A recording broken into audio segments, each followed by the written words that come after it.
hayati Al-Quran, tadabbur makna Al-Quran. Ya, kadang-kadang dunia ini tidak adil pada kita. Kadang-kadang dunia ini zalim pada kita. Ada orang tuduh kita macam-macam, ada orang kata kat kita macam-macam, ada orang buat cerita tentang kita macam-macam, orang tuduh kita buat macam-macam. Tak apa, kita kata, ada orang kata saman lah ustaz. Kadang-kadang saman ni dia teknikal banyak. Bila letak tanda soal, dah tak boleh nak saman. Maka sebab itu tidak ada apa yang kita boleh buat melainkan kita kembalilah kepada Al-Quran. Baca ayat-ayat Al-Quran, kita akan dapat semangat. Tuan-tuan, bila mana surat melarang saya untuk berceramah di satu negeri dikeluarkan, saya tak tipu tuan-tuan, saya stop di satu surau di RNR. Saya menangis.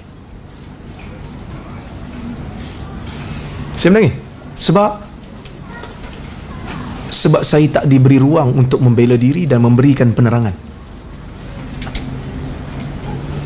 Tapi bila saya baca Quran, saya lalu ayat qad na'lamu innahu la yahzunuka alladhi yaqulun fa innahum la yukadzibunak walakinna adh-dhalimina bi ayatillahi yajhadun walaqad kuzzibat rusulun min qablika fasabaru ala ma kuzzibu wa uzu hatta atahum nasruna la mubaddila li kalimatillah walaqad ja'aka min naba'il mursalin. Muhammad, apa yang disebutkan oleh orang-orang Quraisy itu, kami tahu menjadikan kamu duka cita. Muhammad, kami tahu engkau duka cita atas apa yang disebutkan oleh orang-orang Quraisy kepada kamu. Tapi kamu kena tahu wahai Muhammad, fa innahum la yukadzibunak, tetapi sebenarnya Quraisy tak kata kau bohong.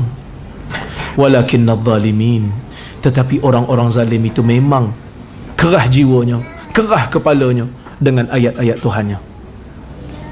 Sesungguhnya wahai Muhammad, Rasul-Rasul sebelum kamu juga telah dikatakan sebagai pendusta.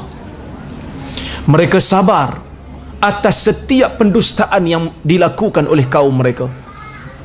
Dan ada di kalangan mereka yang diseksa, mereka tetap sabar sehingga datang kepada mereka pertolongan kami.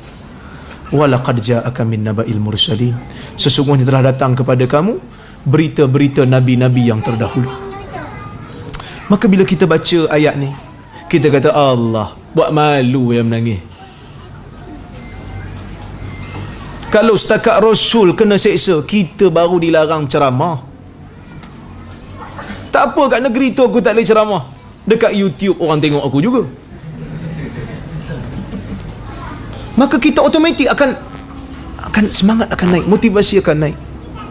Ambillah semangat daripada Quran, seperti mana Nabi juga mengambil semangat daripada Al-Quran. Bila masuk bulan Ramadan, dia bertadarus dengan Jibril, maka Nabi merasa gembira bila mana dapat bertadarus dengan Jibril, mengambil semangat baru daripada Al-Quran.